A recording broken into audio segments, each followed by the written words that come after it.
ఉవటము బీజమునందున నొప్పు మాట్కి కొండ అద్దంబులోపల గనెడు భంగి నాత్మయందున విశ్వంబు నటుల నొప్పు కల్పనాతీత యోగాత్మ కేవలాత్మ.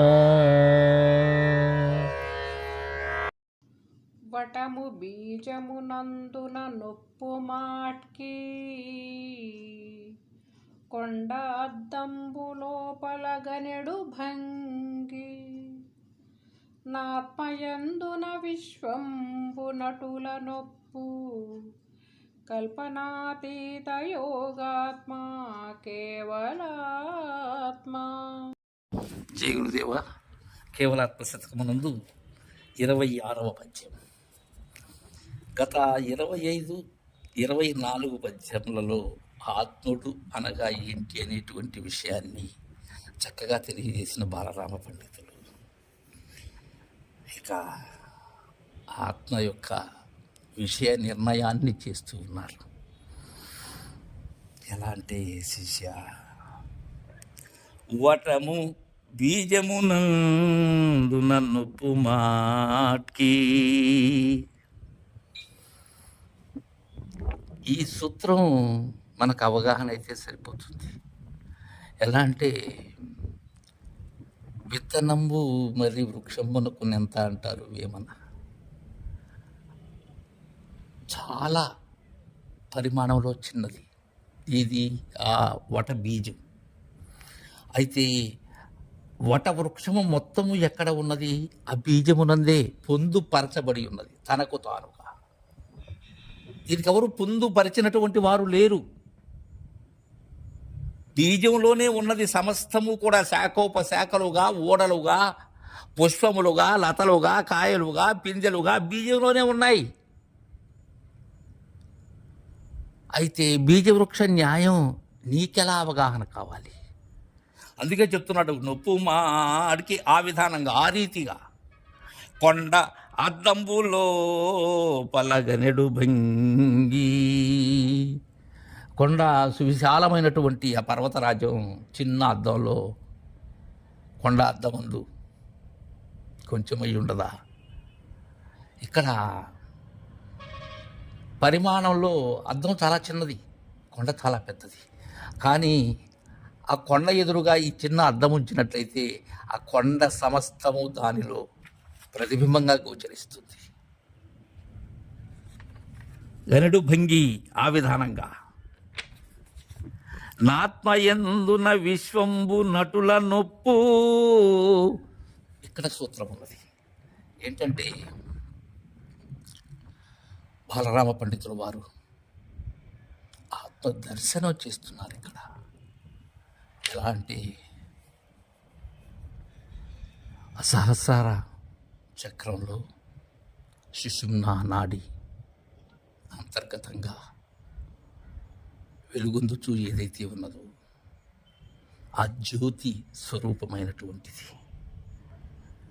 దానిలో ప్రతిఫలిస్తూ ఉన్నది సమస్తము కూడా. ఏ సమస్తం?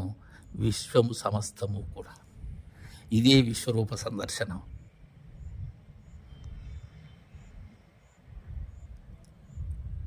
ఏదేది దర్శించాలి, ఏదేది దర్శింప తలుచుకున్నావో దానిని నా యందు ఒక అవయవమునందు ఉన్న దాని వలె వీక్షించు అంటారు గీతాచార్యులు విశ్వరూప సందర్శన యోగంలో. దీనికి చాలా అతి జాగ్రత్తగా దీన్ని గమనించగలగాలి.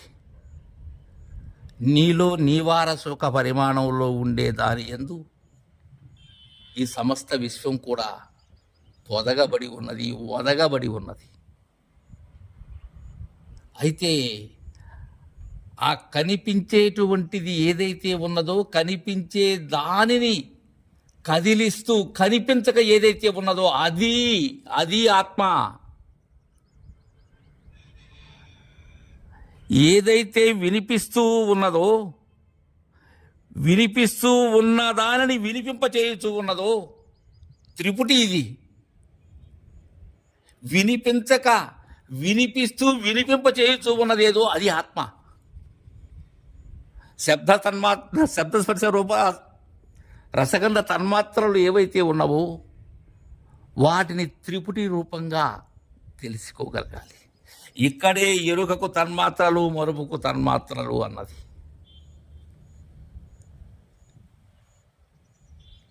ఈ సూత్రంగాన అర్థమై అవగాహనగా వచ్చి అది అయిన వారైతే ఇక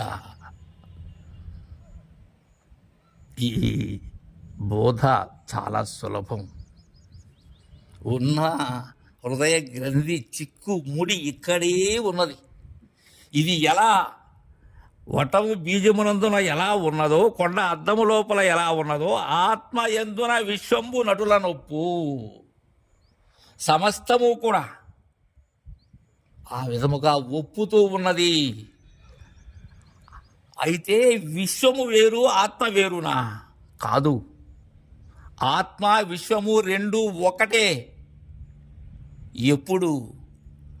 ఆత్మ సాక్షాత్కారమైనప్పుడు. ఆత్మ సాక్షాత్కారము అంటే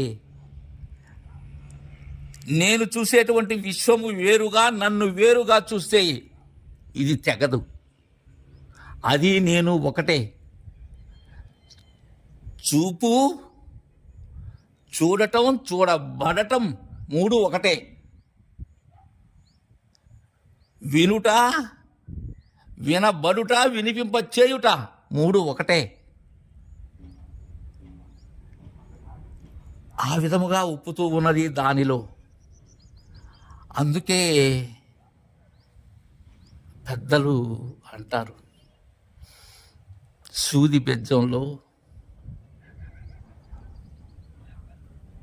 ఏనుగు, ఏనుగు మీద అంబారి, అంబారీ మీద రాజు, ఇవన్నీ సూది బెజ్జంలో దూరిపోతూ ఉన్నాయి అన్నప్పుడు అవే కాదు, అలాంటి కరి మీద అంబారి ఇవి కొన్ని కోట్లు దూరిపోగలవు అన్నారు పెద్దలు. దానికి మితం లేదది. ఎంతైనా దానిలోనే పొదగబడి ఉన్నది.